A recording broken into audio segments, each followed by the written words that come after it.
সামনে কিন্তু রমজান মাস আসতেছে, বর্তমানে শাবান মাস চলতেছে। এখন থেকে তওবা করা দরকার। আল্লাহ আপনার হুকুম যা লঙ্ঘন করছি, তাম জিন্দেগির গুনার বোঝা মাথায় লইয়া নজরুলে রহমতের সময় যদি চোখের পানি গুলো ছেড়ে দিয়া কান্দেন আর বলেন, মালিক জীবনের সব গুনার উপরে লজ্জিত, আল্লাহ এতদিন আপনার হুকুম পালন করি নাই, আল্লাহ শয়তানের ওয়াসওয়াসায় পড়ে করছি গো, আপনি মাফ করে দেন।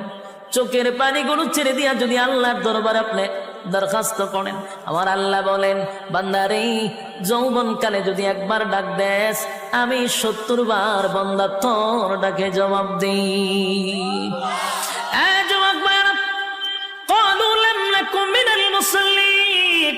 যারা দুনিয়ার জমিনে মুসল্লি ছিল না, তারাই তো জাহান্নামী। এক নম্বরে জাহান্নামে যাওয়ার কারণ